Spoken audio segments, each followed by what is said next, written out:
Hi, good afternoon.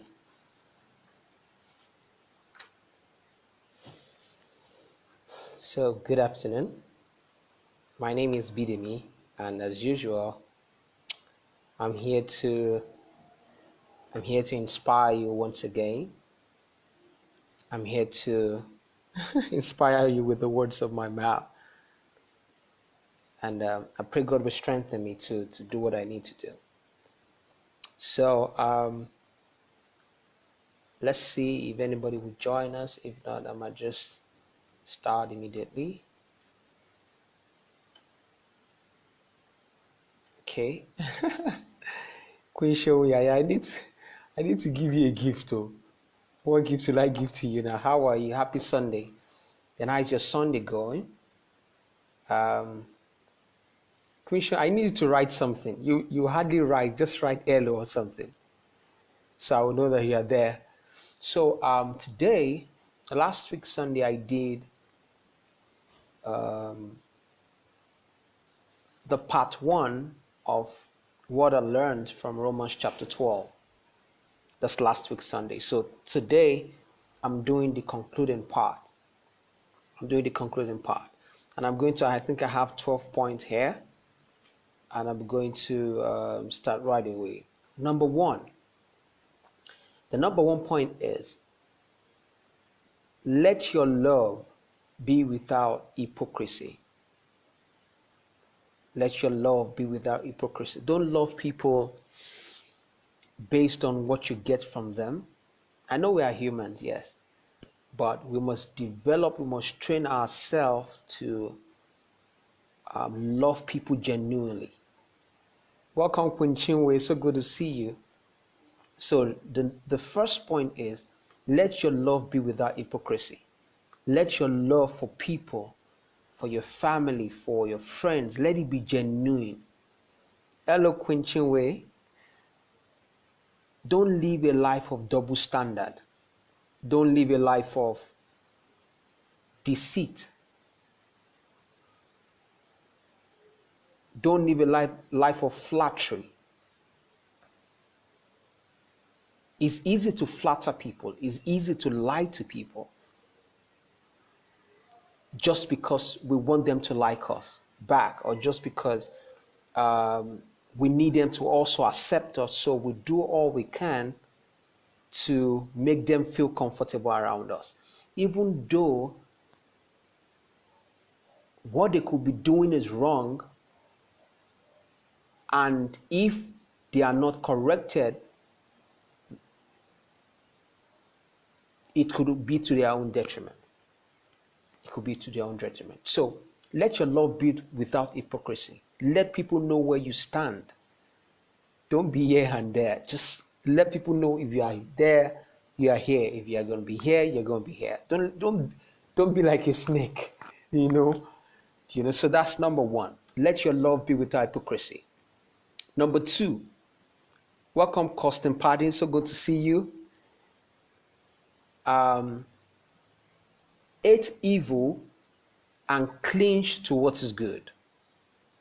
Hate evil and cling to what is good. You can't say you, just because you want people to like you, therefore you don't speak out when people are doing evil things to other people.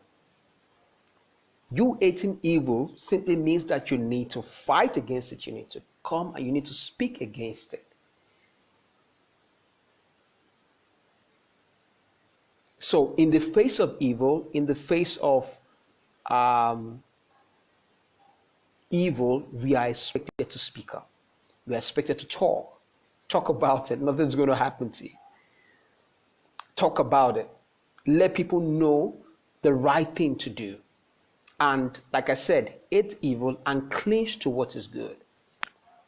And what is the thing that is good? Anything that benefits you, that benefits humanity, that benefits the church at large, and most importantly, that glorifies God. Glorifies God, it makes you feel fulfilled, it benefits everyone around you, it also benefits the totality of the church and human beings in general. That is what is good. Number three, for us to live in a very healthy world, our world is actually so toxic. A lot of competition, a lot of hatred, a lot of pride, a lot of envy, a lot of beefs. For us to live in a world that is ethical, that is filled with love, we need to be affectionate with one another in brotherly love. Or let me also say in sisterly love. What I'm saying is we have to be genuinely concerned about people, whether we know them or not. We don't have to know people before we are concerned about them. And being concerned about people also means that you are worried about, it could be the way they see things. So for example, on my Facebook this morning, I saw someone posted something about the ongoing, sea saga in Nigeria, and it was trying to be on the fence. It was not here, it's not there. It was saying, speak the truth in love. I was like, so you prefer to, okay, yeah. I was concerned about his worldview. I was concerned about his school of thought. I was concerned about the way he thinks. And I wrote it. I said, I am so concerned about how you think. It really, really baffles me. That's brotherly love, because if you don't fix some things, it's also going to affect every other person. So be kindly affectionate to one another in brotherly or sisterly love. Then number 4, give preference to one another in honor. Give preference to one another in honor. If you're married, definitely you know that you should honor your wife, you should honor your husband. Love people without bias, without hierarchy, without placing people above others. Yes, there's a part of respect for those who are older than you. For example, if my dad comes up, like Queen Chinwe, I know she's so, if she comes up, yeah, that is normal, it happens. But we are expected to honor all men, irrespective of what they have. Yes, ma'am, people are inconsistent, very, very inconsistent. We're expected to honor all men, irrespective of what they have. Whether they don't have money, whether they have money, love them even though they have a different school of thought. But we are expected to honor all men. Not that some people are meant to be above. It's not that you'll be lying down for some people and the others, that's not life. That's a life of hypocrisy. That's a life of pretense. Number 5, rejoice in hope. Rejoice in hope. Welcome, Queen Elizabeth. So good to see you. Rejoice in hope. Just because at the moment you don't, for what you really want, you don't have it, you still need to rejoice. You still need to be happy. You need to be. Let your joy be without limitation. Wow. Yes, let me put it like that. Let your joy, live your life in such a way that you worry less about things that you don't have. Live your life in such a way that people will be asking you, what excites you? What is the reason behind your joy? Because to them, you need to have some certain things to be happy. We shouldn't be. So irrespective of what you are going through, it could be illness, it could be sickness. Thank you so much, Custom Party. It could be diseases, it could be you can't pay school fees, you can't pay your hospital bills. Trust me, you have someone who can actually see you through in those times. God can see you through in those times. Yes, He can. No need of doubt. Yes, surely He can. So rejoice in hope, irrespective of what you're going through. Number six, don't give up in times of trouble. Just because you just have some few issues, one now begins to run around and say, hey, God, what is this? No. In fact, in times of trouble, that should be your calmest moment. Look at what Jesus did when there was storm and he was in the boat. He just came out and said, wow, peace be still. And, so in your times of trouble, don't give up. That should be your calmest moment. That should be a time where you reflect. Part of the things I do is, in terms of tough times for me, I do a lot of reflection. I do a lot of creative thinking. I do a lot of talking to God one-on-one, asking Him questions. Okay, God, would this be okay? The answers might not come immediately. Yeah, they might not. But even at that, we don't give up, irrespective of what happens. We don't. It's not a choice. For us, it's not. It's either we keep going or we keep going. So don't give up in times of trouble. Number seven, continue steadfastly in prayer. Continue steadfastly in prayer. Prayer is not what people see as prayer. They have to, sometimes you need to, have like a moment of solitude where you have a one-on-one interaction with God. You read the Bible, you talk to Him like He's your Father, But even while you work, while you do your purpose, while you carry out your purpose and your assignment in life, while you walk on the road, for some of us, you are constantly talking to God. It's like, I can't describe the feeling to you, but sometimes even when we are on the road, it's like some of these white people, they'll be wondering, is this guy okay? Or are these people okay? We are constantly talking to God, having a tete-a-tete, having a discussion with them. It doesn't have to be mechanical. It doesn't have to be one direction. As okay, this is why I must do it. And that's why we must be very careful of pointing accusing fingers to people to think that they don't know God or they don't have a relationship with God. Because one, you don't know how they communicate with God. God is not mechanical. It's not a robot that you have to come to me by, standing on the spot. No. So give yourself steadfastly in prayer. For those who are involved in the recent revolution going on in Nigeria, trying to ensure that we establish the finished works of Christ back home. And instead of deceiving people for money, collecting money from people and telling them they'll be blessed if they pay, we need to be strong in the place of prayer. Everything is not physical, whereby, especially when it comes to God, it's not your strength. You can't fight evil with your strength. It's not a physical thing. It's not a physical thing.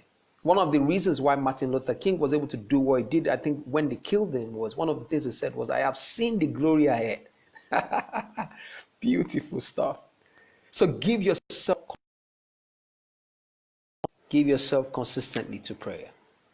Number 8 is give yourself to hospitality. What is hospitality? Hospitality simply means care. It simply means being concerned for people, like I've said earlier. Being just say hello to people. I got in quite late some days ago, and one of my friends and colleagues and brothers just sent me a message. Hi, how you doing? I just said I should check up on you. I was like, he has never done that before. I was like, really? But I told him I really appreciate it. Hospitality does not mean you have to carry crate, egg, you have to buy things. It doesn't have to necessarily mean that you have to go to motherless baby homes. The people around you, some of them are going through the toughest times of their lives, that you need to just ask questions. How are you doing? How's your family? Are you okay? How can I come in? Can I help? So hospitality is not necessarily you buying milk and carrying things all around. That's okay. I'm taking pictures and I'm going to know. The people around you, there's a reason why God surrounds you with people. And God wants you to take care of them. Take care of them now means that be concerned, deliberately concerned for them. Ask questions. How are you doing? Some people won't speak up except you ask them questions. So give yourself to hospitality on a daily basis. God has helped me that I've had reasons to just write people. How are you doing? Are you okay? And at that point of their life, that is when they need to speak to someone. For me, it's more than $1 billion, because it shows that I am present in people's lives. God is helping me to reach out to people. It's not about buying things. Some people have money and they are so worried. So give yourself to hospitality. Number nine, bless people and do not curse them. Bless people and don't curse them, even though they might hate you, they might dislike you, they might correct you. That's what an average Christian does not understand. You don't curse people. In fact, I noticed that if truly you know God, you have a sound relationship with Him, it will be difficult for you to hate people.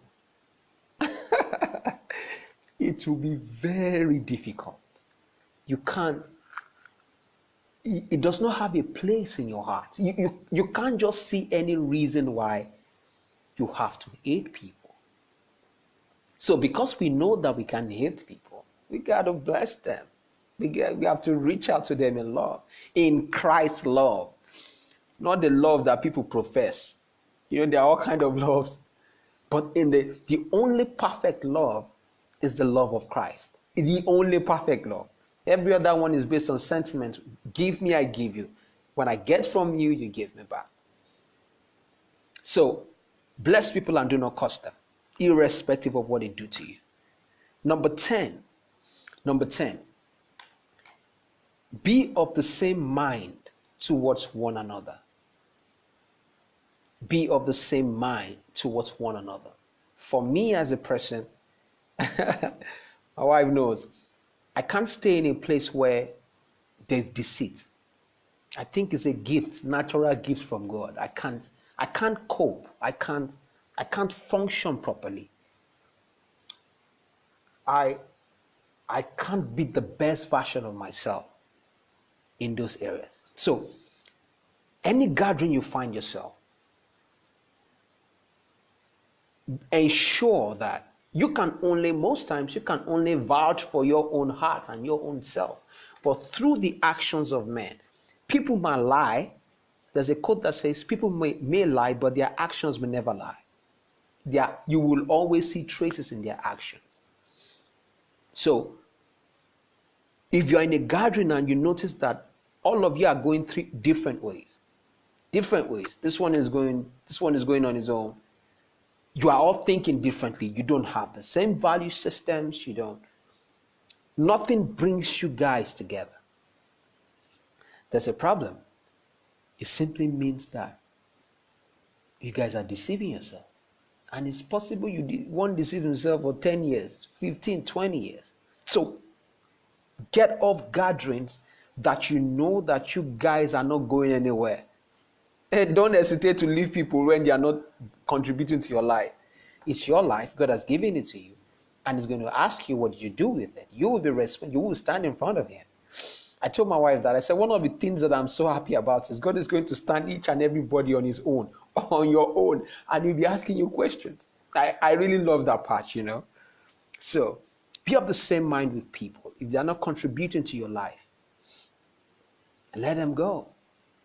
don't find it difficult to let them go. Let them go.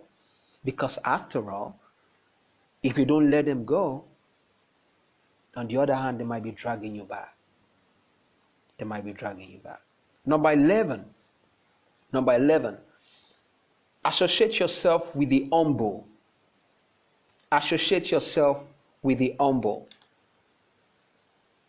Your circle of friends, or your circle, your relationship, the people around you, says a lot about you as a person. It says a lot about me as a person. If the people you're hanging out with are very proud, there's every tendency that you two are also very proud. So your friends should be people who are also concerned about others. I know it's difficult nowadays. It's so difficult to even find people with the right mindset physically, but the internet has made it so easy. I can decide to tune in and someone writes something I really like that makes me grow. So globalization has made the world just in form of a ball, so that I can learn from people all around the world without knowing them. So your association also matters. If you know that your values don't align with people, your values don't align with your friends, like I said, some of your friends are proud, then let them go. Let them go. One with God, you can. Once you are with God, just know that you are good to go. It will even bring valuable friends your way that can contribute to your life. And who is a friend? Anybody who pushes you to move towards your God-given purpose.